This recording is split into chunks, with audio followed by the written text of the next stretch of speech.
오늘 본문 말씀을 중심으로 해서 영적 전쟁에서 승리하는 법이라는 제목을 가지고 피차 은혜 나누는 시간 가지도록 하겠습니다. 우리 다음 슬라이드 보여주시겠습니까? 저희 아이들이 아주 어렸을 때인데요, 어느 날 그 텔레비전에 푹 빠져서 뭔가를 보고 있는데 표정이 굉장히 심각한 것이에요. 굉장히 안타까워하고 불쌍해서 막 어쩔 줄 몰라 하는 표정을 이 두 자매가 가만히 이제 TV 앞에서 하는 모습이 굉장히 처량하기도 하고 좀 이상하기도 해가지고 뭘 보나 딱 봤더니만 이 왼쪽 사진의 내용이었어요. 사슴이 사자에게 잡혀서 숨을 헐떡이며 죽어가고 있는 모습이었습니다. 오른쪽 사진은 참고로 라이온킹 사진이니까 별로 상관없는 것인데, 제가 사실 그렇죠, 우리 초식 동물들이 사나운 짐승들에게 잡아먹히는 장면을 가끔 이 텔레비전으로 생생하게 보면서 이 야생의 세계가 얼마나 치열한 전쟁터인 것을 깨닫게 되는 것 같습니다. 사실 생존이라고 하는 것은 저절로 이루어지는 것이 아니죠. 치열한 전쟁을 치러야만 생명을 유지할 수가 있는 것입니다. 이른바 생존 경쟁이라고 하는데 말이 경쟁이지 실상은 전쟁이죠. 모든 동물들이 이런 전쟁을 매일매일 같이 치르면서 생명을 유지하고 있는 것입니다. 그런데 이러한 치열한 생존 경쟁에는 한 가지 공통점이 있습니다. 누구든지 살아남기 위해서는 이 포식자들의 접근을 미리 감지해야 된다는 것이죠. 그들의 접근을 미리 아는 동물은 살아남지만 그들이 가까이 올 때까지 알아채지 못하면 운명은 뻔하는 것 아니겠어요? 그들의 밥이 되는 것이죠. 성경은 놀랍게도 이런 생존 경쟁의 법칙을 크리스찬들에게 그대로 적용하고 있습니다. 과연 그런지 베드로전서 5장 8절 말씀 우리 다 같이 한번 읽어봅니다. 시작. 근신하라 깨어라 너희 대적 마귀가 우는 사자같이 두루 다니며 삼킬 자를 찾나니. 이런 무슨 말씀이죠? 우리 역시 영적인 전쟁터에서 살고 있다라는 내용입니다. 사실 우리의 삶이 겉으로는 평안해 보여도 영적으로는 그렇지 않다라는 것이죠. 지금도 마귀는 우는 사자처럼 우리 주위를 돌면서 기회를 엿보고 있습니다. 이 말씀을 비추어서 본다면 과연 누가 영적 전쟁에서 살아남으면서 승리할 수가 있을까요? 근신하는 자입니다. 깨어있는 자입니다. 마귀의 공격과 괴계를 능히 아는 자들만이 영적 전쟁에서 승리할 수가 있다라는 것입니다. 제가 서두에서 사자 이야기를 좀 했는데요, 사자는요 평생 수많은 짐승을 사냥하지만 그 방법은 언제나 동일해요. 소리를 죽여서요 최대한 상대에게 가까이 다가가서 상대방이 잠시 방심한 틈을 타서 공격하는 것입니다. 근데요 이 간단한 수법에 얼마나 많은 짐승이 희생되는지 모르죠. 근데 마귀가 이 크리스찬들을 공격하는 방법 또한 그렇게 복잡하지 않습니다. 무슨 특별한 방법을 사용하는 것이 아니에요. 그들은 지난 수천 년 동안 같은 방법으로 믿는 사람들을 공격해 왔습니다. 그들이 사용하는 방법은 딱 하나, 우리의 관계를 파괴하는 것입니다. 마귀의 사탄이의 그 원어가 디아볼로스라고 했습니다. 이제 에베소서에도 특별히 나왔는데, 디아는 영어로 between, 뭐뭐 사이에, 발로우는 이제 볼로스는 이제 발로우의 이제 명사형인데, 뚜로우에 이제 던져진다라는 것이에요. 그러니까 중간에 던져져서 이간시킨다, 관계를 파괴시킨다라는 것입니다. 그러니까 사탄이가 하는 것의 제일 첫 번째 임무가 뭔지 아세요? 좋아하는 게 뭔지 아세요? 하나님과 우리 사이를 파괴시키는 것이고, 그리고 계속해서 사람과 사람 사이의 관계를 파괴하는 것이 사탄의 공격법입니다. 근데 안타까운 것은요, 이 간단한 술수에 말려들어서 지금까지 수많은 사람들이 희생되어 왔고 지금도 희생되고 있습니다. 예컨대 인류의 조상 아담과 하와가 바로 이 꼬임에 빠져서 에덴 동산에서 쫓겨나고 말았죠. 사탄은 먼저 하나님과 아담의 릴레이션십을 공격했습니다. 그리고 나서 곧바로 아담과 하와 사이를 공격합니다. 그런데 이 관계를 공격할 때 잘못된 팩트를 전부합니다. 너 이거 먹으면 안 죽어. 너 하나님과 될 수 있어. 그러니까 하나님이 먹지 말라 그랬어. 아닌데 하나님이 이거 먹으면 정령 죽으리라고 그랬는데 안 죽어. 하나님과 같이 될 거야. 그래? 먹어보니까 안 죽었거든요. 그러니까 하와하고 같이 먹게 됩니다. 나중에 이제 아담과 하와를 찾아서 하나님께서 얘기하니까 어떻게 됩니까? 그때서부터 서로 블레임하는 겁니다. 아담은 하와가 먹으라 그랬어요. 하와는 아담이가 잘못했습니다. 둘 사이를 공격합니다. 결국에 선악과를 먹은 책임을 서로에게 미루게 하면서 부끄러움 없이 솔직하던 부부 관계가 거기서부터 파괴가 된 것입니다. 독인한 수법으로 형제 사이를 갈라놓아서 형 가인이 아벨을 죽이고 말았죠. 이것이 창세기 처음에 나오는 이야기입니다. 하나님은 왜 이 이야기를 성경의 첫 부분에 쓰셨을까요? 그 이유는 사탄의 괴계를 아는 것이 매우 중요하기 때문에 그렇습니다. 에덴 동산에서 아담과 하와, 가인과 아벨의 관계를 공격하던 사탄은 지금도 이 베드로전서 5장 8절처럼 우는 사자처럼 저와 여러분들을 공격하고 있다는 것을 우리가 영적으로 주목해야 되는 것이에요. 수많은 세월이 지났지만 그 방법은 조금도 변하지 않았습니다. 사탄은 지금도 우리의 관계를 파괴해서 우리를 파멸의 구렁텅이로 몰아넣고자 발악하고 있어요. 그래서 사도 바울은 이렇게 고백하죠. 고린도후서 2장 10절과 11절 다 같이 있습니다. 시작. 너희가 무슨 일이든지 누구를 용서하면 나도 그리하고 내가 만일 용서한 일이 있으면 용서한 그것은 너희를 위하여 그리스도 앞에서 한 것이니 이는 우리로 사탄에게 속지 않게 하려 함이라. 우리는 그 계책을 알지 못하는 바가 아니로라. 지금 사도 바울은요, 고린도 교회 성도들에게 서로 용서하고 사랑하라고 권면하고 있습니다. 여러분, 그러면 왜 우리는 서로 사랑하고 용서해야 됩니까? 그것은 바로 우리가 사탄의 괴계를 알고 있기 때문에 그런 것입니다. 사탄이가 무엇을 가지고 사용하는지 아세요? 관계입니다. 관계. 하나님과의 관계를 무너뜨리고 우리 주위에 있는 사람들과의 관계를 자꾸 회파시키고 무너뜨리게 해서 우리가 하나님 앞에 바로 서지 못하게 하는 것, 그것이 바로 사탄이가 하는 술수라는 것입니다. 다시 말해 우리의 관계를 파괴하는 배후는 반드시 사탄에 보이지 않는 술수가 있다는 것입니다. 그 술수를 알지 못하고 속아서 부부 사이가 무너지는 것입니다. 형제 사이에, 심지어 믿는 우리 크리스찬들, 우리 교회 안에 성도 사이에도 서로 용서하지 못하고 분한 마음과 미움을 가지고 살기 시작하면 우리 모두 사탄의 밥이 되어 멸망하고 말 것입니다. 그 사실을 알고 있기 때문에 사도 바울은 지금 고린도 성도들에게 이렇게 말하고 있는 것입니다. 우리 11절 말씀 우리 다시 한번 읽습니다. 시작. 이는 우리로 사탄에게 속지 않게 하려 함이라. 우리는 그 계책을 알지 못하는 바가 아니로라. 그렇다면 여기 나오는 사탄의 계책이 무엇입니까? 제가 조금 전에 말씀드렸듯이 관계를 파괴하는 것. 사탄은 어떻게든 사람과 사람, 사람과 하나님 관계를 파괴하고자 합니다. 그 한 가지 방법으로 지금까지 온 인류, 수많은 가정, 수많은 교회, 그리고 수많은 크리스찬의 삶을 파멸의 구렁텅이로 몰아 넣었습니다. 사랑하는 성도 여러분, 그렇다면 우리가 어떻게 해야지 이 사탄에게 속지 않고 이 영적인 전쟁에서 승리할 수가 있는 것입니까?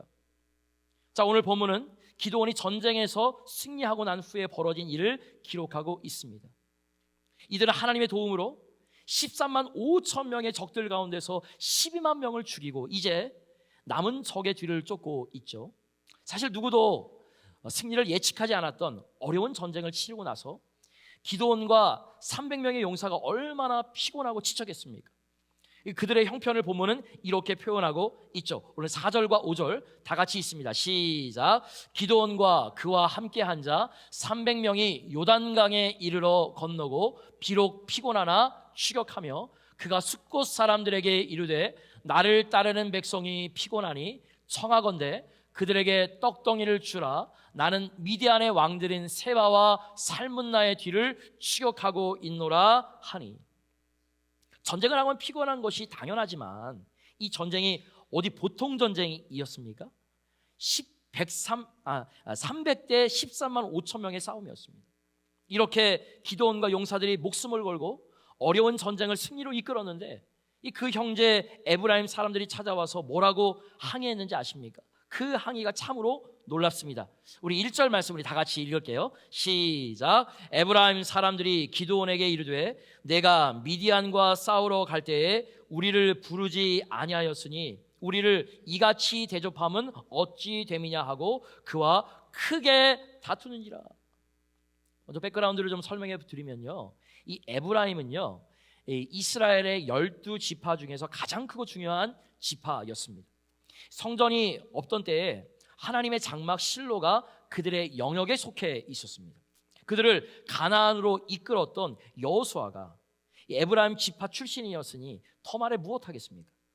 그들의 자부심이 굉장히 대단했어요. 그러한 그들이 지금 기드온에게 와서 뭐라 그래요? 전쟁할 때 자신을 부르지 않았다고 따지고 있는 것입니다. 적반하장도 유분수지 어떻게 이런 말을 할 수가 있는 것입니까? 겉으로 보기에 이 항해는 매우 합당해 보여요. 기드온은 사실 개별적으로 각 지파에게 초대장을 보내지 않았기 때문에 그렇습니다. 그러나 그 속을 조금 더 들여다보면 그들은 지금 공연히 억지를 쓰고 있는 것에 불과합니다. 비록 개별적으로 부르지는 않았지만 기드온이 전쟁을 한다는 소식을 온 이스라엘 사람들이 알고 있었더랬습니다. 게다가 기드온은 12지파 가운데 누구라도 참전해달라고 요청을 했죠. 그런데도 전쟁이 시작될 때는 가만히 있다가 막상 전쟁이 승리로 딱 끝나니까 자기 지파를 개별적으로 부르지 않았다고 따지고 있는 것입니다. 사실 그들의 항의는 질투와 쓸데없는 자존심에서 나온 것이었죠. 그저 자신들의 명예만 중요하게 생각한 좁은 소견에 불과한 것이었습니다. 사실 기드온이 전쟁에 승리하여 누가 유익을 보게 되었습니까? 우리가 지난 우리 3주 동안 쭉 보았잖아요. 에브라임 지파에도 유익이 당연히 돌아와요. 7년 동안 미디안 사람들에게 압박당하던 노예 같은 삶에서 이 벗어나게 되었잖아요. 얼마나 기쁜 일이에요. 또한 하나님의 기적 같은 도우심으로 전쟁에서 승리했지만 지금 그들은 하나님의 이름을 찬양하기는커녕 하나님께 감사하기는커녕 기드온에게 수고했다 그렇게 얘기하기는커녕 잘못된 자존심과 질투로 기드온과 300명의 용사를 비난하고 있는 것입니다. 사랑하는 성도들, 이것을 보면서 무엇을 보세요? 너무나도 안타깝게도 많은 경우 우리 삶의 위기는, 아니 우리 삶의 많은 부분 상처는 가장 가까운 가족과 형제, 그리고 심지어 믿는 성도들에게서 나온다는 사실, 오늘 이 말씀을 통해서 우리가 볼 수가 있죠. 사실 세계사를 보면 이 세상에서 가장 강했던 로마가 외부 침입이 아니라, 전쟁을 통해서 한 것이 아니라 내부의 분열 때문에 망했어요. 로마뿐만 아니라 여태껏 망한 국가나 몰락한 단체들을 보면 거의가 내부 분열을 일으키며 무너졌다는 사실을 역사를 통해서 볼 수가 있죠. 요즘에 대한민국 뉴스 매스컴을 보면서 여러분 무엇을 느끼십니까? 야, 민주당은 민주당대로, 자한당은 자한당대로, 야, 여기가 다 일리가 있다. 아니면 여러분들 아니면 그 보수파나 진보파나 아니면 해가지고 지금 편 갈르기 지금 하고 있습니까? 저는 그걸 보면서 너무나도 마음이 아파요.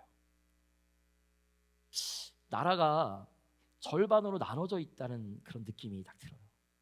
미국 한번 보세요.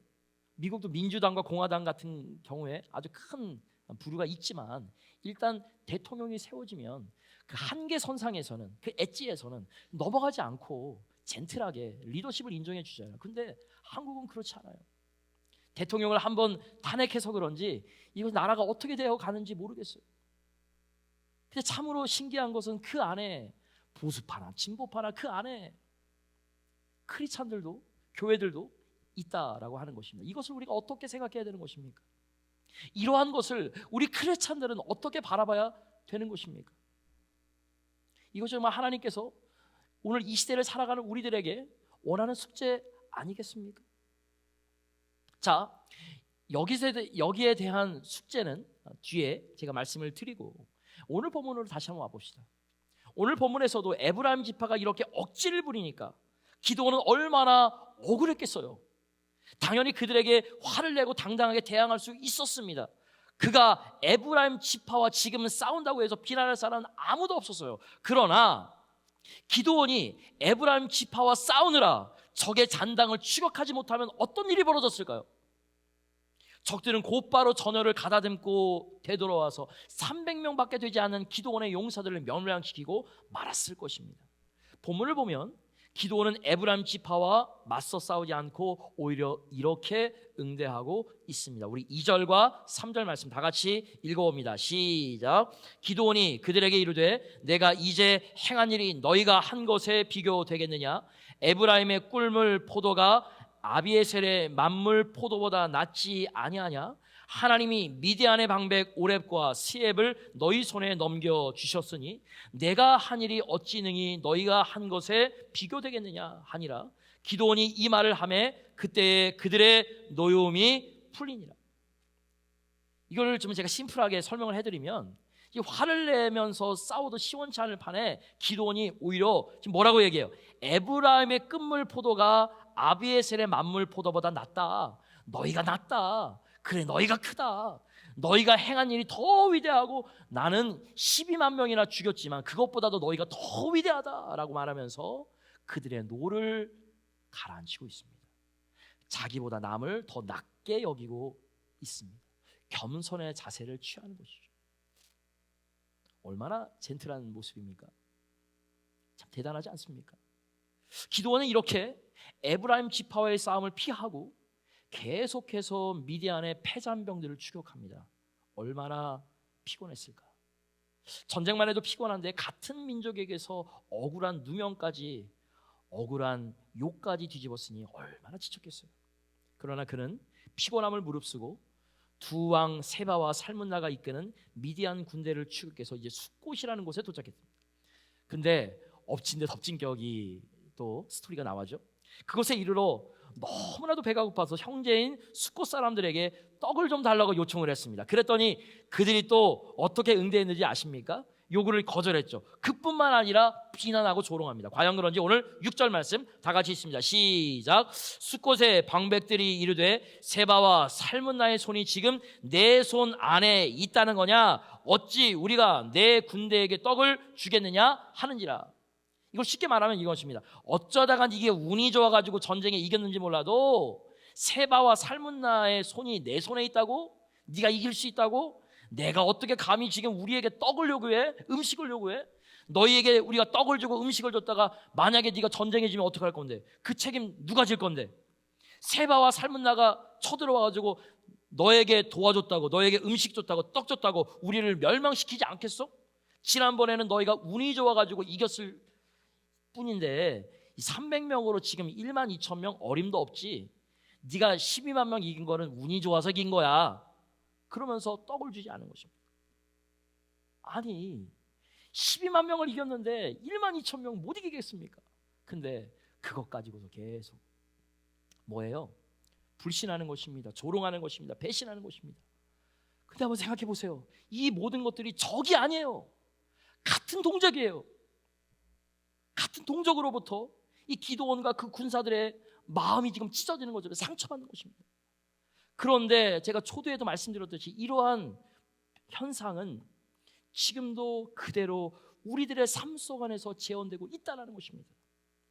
사랑하는 성도 여러분, 한번 깊이 한번 생각해 보세요.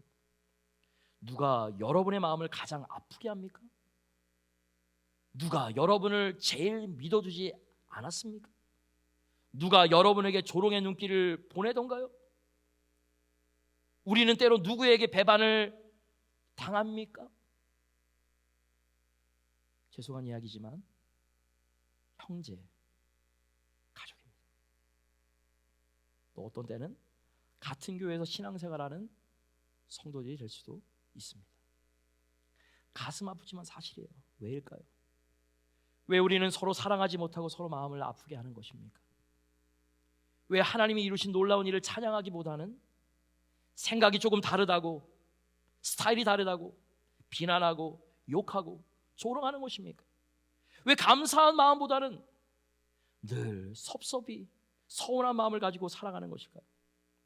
왜 형제가 자매가 성도가 고생하는 것을 보고 도와주기는커녕 그의 헌신을 조롱하면서 잘못되기를 바라는 것입니까? 그 이유는 우리가 본질적으로 보셔야 된다 그랬죠. 그 이유는 다름 아니라 그것이 사탄의 공격이기 때문입니다. 그 우리 크리스찬들이 영적으로 보셔야 돼요. 사실요, 가족 간의 불화를 상담해 보면 이유가 특별히 없는 경우가 많습니다. 우리 믿는 성도들 가운데 서운하게 생각하는 것도 그 원인을 캐보면 사실 별거 아니야. 아무것도 아니에요. 대화를 통해서 얼마든지 풀 수 있는 일이 대부분입니다. 그런데도 서로를 미워하고 마음을 완전히 탁 닫고 삽니다. 왠지 아세요? 배후에서 사탄이 공격하고 있기 때문에 그렇습니다. 이걸 아셔야 되는 것이에요. 우리 크리스찬들은 이 사실을 그래서 잘 알아야 되는 것이에요. 사탄의 괴계, 사탄의 술수를 알아야 되는 것입니다. 감사하게도 기드온은 그 사실을 알았어요.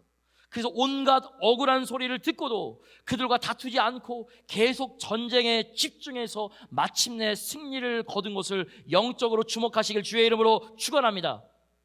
자, 그렇다면 저와 여러분들이 이러한 사탄의 괴계, 즉 하나됨을 해치는 술수를 이기고 어떻게 영적인 전쟁에서 승리하는 크리스찬이 될 수가 있겠습니까? 첫 번째로 그게 따라해 보시기 바랍니다. 나의 자존심보다 하나됨을 중요하게 여기자. 여러분, 그 어떤 경우에도 원니스라고 그러죠. 하나됨을 지켜야 됩니다. 우리가 관계를 하다 보면, 우리가 생활을 하다 보면 때로는 자존심이 상할 때가 있죠. 그렇죠? 때로는 억울한 소리를 들을 때가 있죠. 때로는 섭섭할 때 많이 있죠. 어떤 때는 무시를 당할 때도 있죠. 어떤 때는 상식이 하나도 통하지 않아서 말도 안 되는 소리 들을 때도 있죠.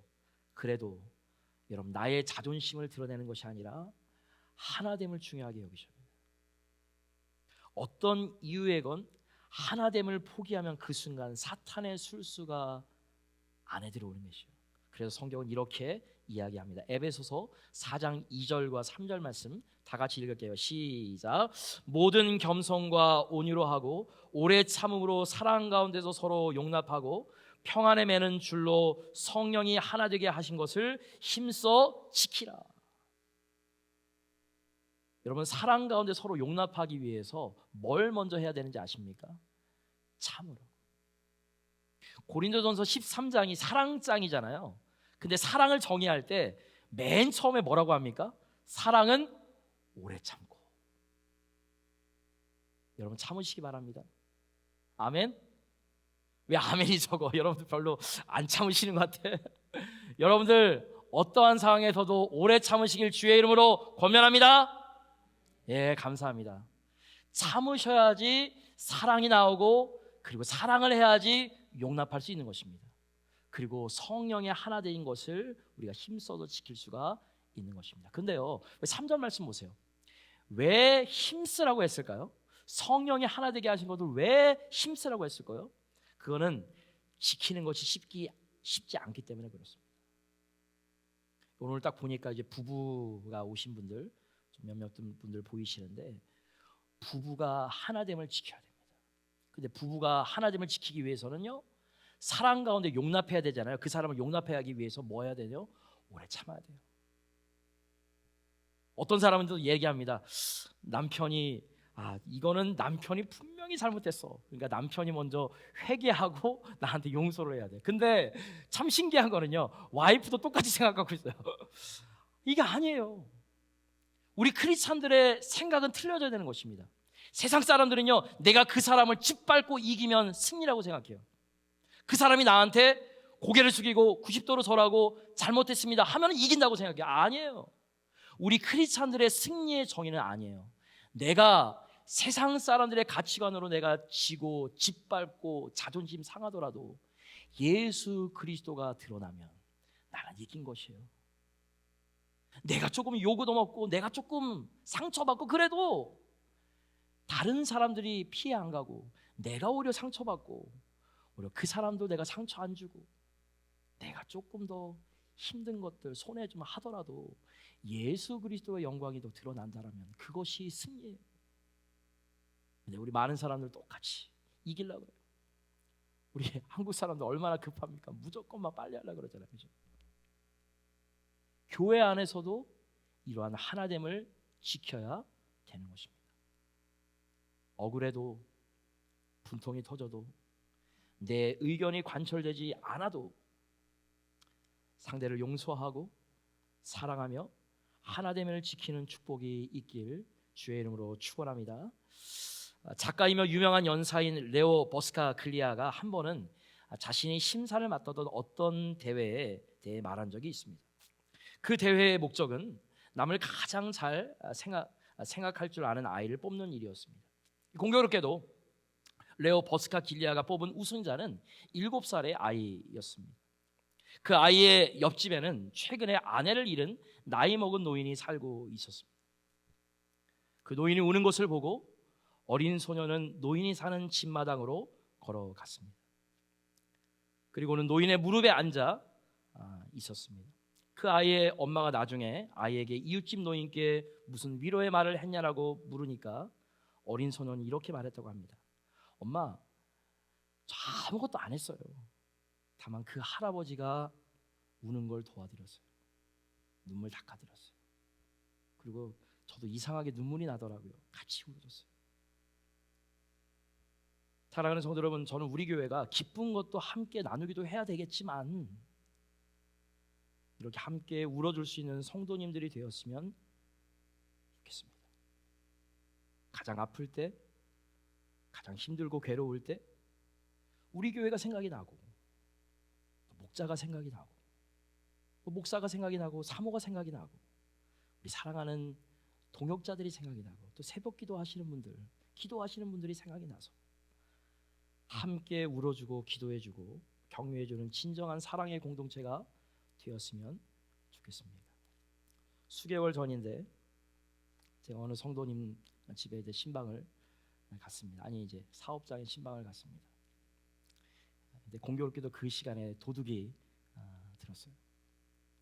도둑과 이제 막 실갱이를 하다가 진열장을 다 뭉개가는 것을 보았습니다. 거기 이제 도둑 잡으러 가고 저는 1시간 동안 옆에서 다 이렇게 해주고 아무 소리 안 하고 기도해주러 갔는데 신방하러 갔는데 아무 소리 안 하고 1시간 반 동안 다 청소해주고 왔습니다. 오면서 차 안에서 많이 울었습니다. 그러면서 하나님께 이렇게 기도했어요. 하나님, 우리 성도들이 이렇게 사는데 제가 같은 마음을 품게 도와주세요. 그러면서 이런 생각이 딱 들었습니다. 어떤 때는 내가 여러분들에게 막 기도하라 그러잖아요. 말씀 보라 그러잖아요. 또 새벽 예배 오라 그러잖아요. 그런데 사실 이러한 성도님들에게, 이렇게 치열하게 사는 사람들에게 이게 이해가 될까라는 생각이 들었어요. 너무나도 가슴이 아팠어요. 그리고 정말 이런 분들이 11조를 하시고 이렇게 감사헌금 하시고 정말 이렇게 하는 것들 보면서 이렇게 생각하면 안 되지만, 야, 이분들은 돈을 내면서 이렇게 고생하시는데 내가 더 열심히 기도해야지, 더 열심히 하나님 앞에 바로 서야지, 그런 생각이 들더라고요. 여러분, 울고 있는 아내, 남편을 위해서 기도한 적이 언제이십니까? 성도님들이 경제적으로 힘들고 마음적으로 힘들고 가정으로 힘들고 정말로 그 아픔을 압니까? 저도 잘 몰라요. 여러분, 함께 울어주고 함께 기도해주고 격려해주는 진정한 사랑의 공동체가 되기 위해서는요, 우리 한 명 한 명 노력해야 돼요. 한 명 한 명 용기를 내야 돼요. 여러분, 하나 되면요 한두 사람의 노력으로 되는 것이 아니에요. 우리 모두가 하나님 안에서 한 마음과 한 뜻으로 살아가는 모임이 될 때 이루어지는 것입니다. 레오 버스카길리아가 이런 이야기를 해서 다음 슬라이드 보여주시겠습니까? 살며 사랑하며 배우며, 여러분 많이 들어보셨죠? 이 책, 그죠? 이런 이야기를 했어요. 중요한 것은 눈에 보이지 않는다. 대답은 내 안에 있다. 사랑은 자신의 모습을 찾아가는 과정이다. 여러분, 신기하게요, 다른 사람을 사랑하잖아요. 그러면 하나님의 마음을 알아요. 저는 제 아이들을 보면서 키우면서 어머님 아버지의 사랑을 체휼하게 되었고 또 하나님의 사랑을 조금 더 알게 되었어요. 그리고 제가 31개월밖에 안 됐지만 담임 목회, 첫 담임 목회지지만 첫 담임 목회지에서 이렇게 담임 목회를 해보니까 정말 이제 하나님의 마음, 그리고 교회 딱 생각하는 것도 하나하나, 비가 오면은 이제 우리 교회 비가 새니까 베스켓 갖다 놔야지, 어느 곳에 있든지 딱 생각이 딱 나고, 그런 것들이 다 생각이 돼요. 오늘 날씨가 또 선선해지고 또 추워졌잖아요. 그러니까 우리 성도님들 잘 갔다 올 수 있을까? 운전하실 분들은 없는데 그런 생각이 또 나요. 요즘에 또 새벽 예배 오시는 분들이 많이 적어졌거든요. 이제 3분 4분밖에 안 오시는데 교인분들이 참 신앙생활하기가 참 어렵겠지, 힘들겠지. 여러분들이 생각하는 것보다도 더 많은 것들을 생각하게 되더라고요. 사랑하니까 여러분들을 위한 기도도 하는 것이 있지만 저 나름대로 하나님의 사랑을 좀 더 알아가는 것 같아요. 여러분, 그러니까 더욱더 사랑하며 사시길 주의 이름으로 축원합니다.